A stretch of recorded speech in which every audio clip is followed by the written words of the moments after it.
99% EVM charge पाई गई है। ये कैसे फिजिकली पॉसिबल है, मैं ये कहना चाहता हूँ। जब कोई भी इलेक्ट्रॉनिक डिवाइस है, सुबह से शाम तक उसमें वोटिंग कराई गई है, तो जाहिर सी बात है कोई डिस्चार्ज भी होगी।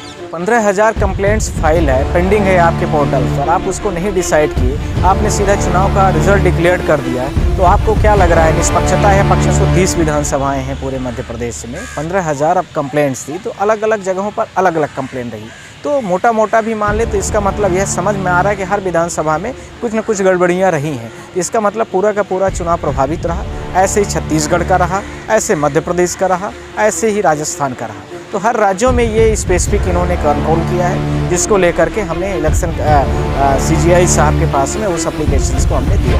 पिटीशन की कॉपी मंगाई गई थी प्रॉपर तरीके से कोर्ट में, हमने उसको दे दिया और अभी वो पोर्टल में जो पेंडेंसी है और CGI के पोर्टल उसमें टेबल में वो रखी गई। मैं यही अब CGI साहब से मैंने यही प्रेयर किया है कि ऑर्डर फॉर रिकॉल के लिए कि जितना भी 3 दिसंबर को चुनाव हुआ है उसको सबको रिकॉल कर लिया जाए, जब तक कि पूरी कंप्लेंट्स पेंडिंग जितनी वो डिसाइड नहीं हो जाते हैं। एक दूसरा मैंने यह भी बोला है कि जो EVM में गड़बड़ियाँ जहाँ रही उनको प्रिजर्व कर दिया जाए, यानी उनको तब तक रखा जाए जब तक के लिए उस आगे लैब में वो सब रहनी चाहिए, क्योंकि उनकी भी जांच होनी चाहिए। तीसरा, जब इतना जनता को इतना ज़्यादा परेशानी है तो मुझे नहीं समझ आता बीजेपी और चीफ इलेक्शन कमीशन के अलावा और कोई नहीं चाहता है, तो फिर क्यों इसको ज़बरदस्ती का आप ठेल रहे हैं? आप देखिए यूरोपियन कंट्रीज़ में, आप देखिए वर्ल्ड की और कंट्रीज़ में, उन सब में ये सारी चीज़ें ऐसी बैन हैं, तो आप क्यों ज़बरदस्ती के कराना चाहते हैं? बहुत सारे लोगों ने हमें जो कॉन्टैक्ट कर रहे हैं, जो कंटेस्टिंग कैंडिडेट हैं, जैसे मान लीजिए किसी पोलिंग में 2000 मतदाताओं की वोट पड़ी है टोटल मिला के, वहाँ पर ज़्यादा वोटें कैसे आ गई हैं?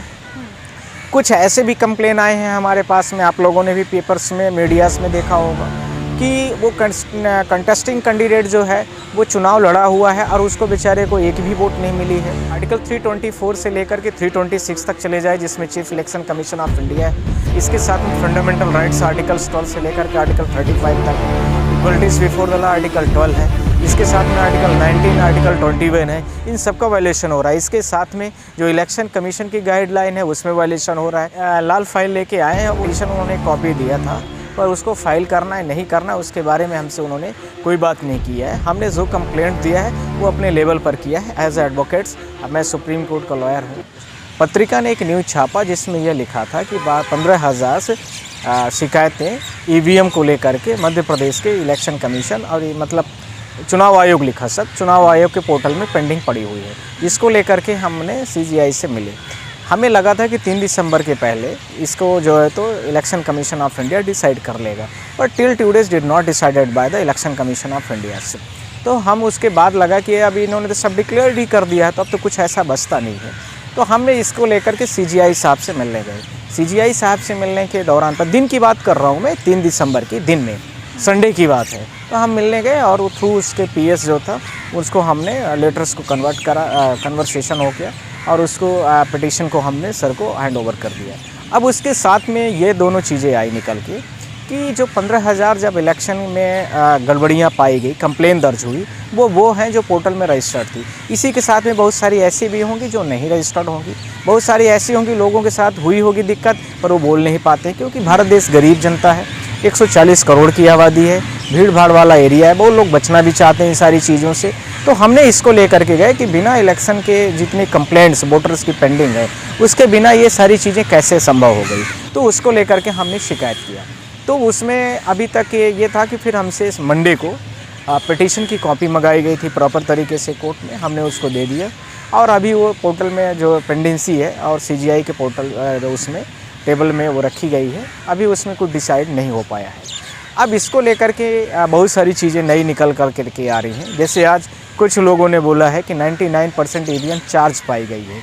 ये कैसे फिजिकली पॉसिबल है, मैं ये कहना चाहता हूँ। जब कोई भी इलेक्ट्रॉनिक डिवाइस है, सुबह से शाम तक उसमें वोटिंग कराई गई है, तो जाहिर सी बात है कोई डिस्चार्ज भी होगी। तो वो भी आप लोगों ने देखा होगा कि EVM में जब 99% चार्ज होकर के कैसे हो सकती है। दूसरा क्वेश्चन था। तीसरा है कि बहुत सारे लोगों ने हमें जो कॉन्टैक्ट कर रहे हैं, जो कंटेस्टिंग कैंडिडेट हैं, जैसे मान लीजिए किसी पोलिंग में 2000 मतदाताओं की वोट पड़ी है टोटल मिला के, वहाँ पर ज़्यादा वोटें कैसे आ गई हैं? कुछ ऐसे भी कंप्लेन आए हैं हमारे पास में, आप लोगों ने भी पेपर्स में मीडियाज़ में देखा होगा कि वो कंटेस्टिंग कैंडिडेट जो है वो चुनाव लड़ा हुआ है और उसको बेचारे को एक भी वोट नहीं मिली है और वो बड़ी पार्टी का नेता है। तो वो कह रहा है कि जिस पोलिंग में मेरी वोटिंग हुई है, वहाँ तो मैं अपना वोट दे के आया। कम से कम मेरे परिवार के लोग मान लीजिए नहीं दिए और नहीं दिया, मैं तो अपना दिया हूँ वोट। तो वो सारी चीज़ों को लेकर के हमने उसको रिक्वेस्ट किया था ऑनरेबल कोर्ट से कि उसको संज्ञान लिया जाए। तो मुझे ये आश्वासन था कि शायद वो उसमें सो मोटो का कुछ चांस CGI साहब लेंगे, और अभी तक उसके लिए मैंने एप्लीकेशन जो पिटिशंस लेटर टू पिटिशन है वो अभी फाइल पेंडिंग तो पड़ी क्या है। सर फिर से चुनाव होने के चांसेस हैं, ऐसा हो सकता है? बिल्कुल हो सकता है। मैं आप लोगों के माध्यम से यही कहना चाहता हूं कि 230 विधानसभाएं हैं पूरे मध्य प्रदेश में, 15,000 अब कंप्लेंट्स थी, तो अलग अलग जगहों पर अलग अलग कंप्लेंट रही। तो मोटा मोटा भी मान ले तो इसका मतलब यह समझ में आ रहा है कि हर विधानसभा में कुछ न कुछ गड़बड़ियाँ रही हैं। इसका मतलब पूरा का पूरा चुनाव प्रभावित रहा। ऐसे ही छत्तीसगढ़ का रहा, ऐसे मध्य प्रदेश का रहा, ऐसे ही राजस्थान का रहा। तो हर राज्यों में ये स्पेसिफिक इन्होंने कंट्रोल किया है, जिसको लेकर के हमने इलेक्शन CGI साहब के पास में उस एप्लीकेशंस को हमने दिया है।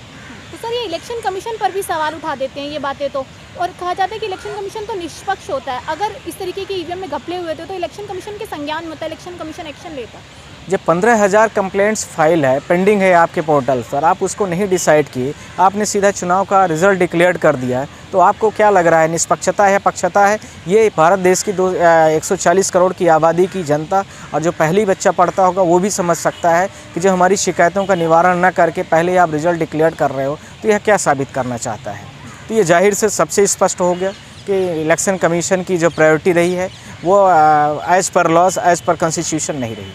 तो सर जिन जिन राज्यों में बीजेपी हारती है वहाँ पर ईवीएम को दोष दे देती है और फिर उस पर मुद्दा उठने लगता है, तो आप भी मानते हैं कि वाकई ईवीएम में घपले संभव है?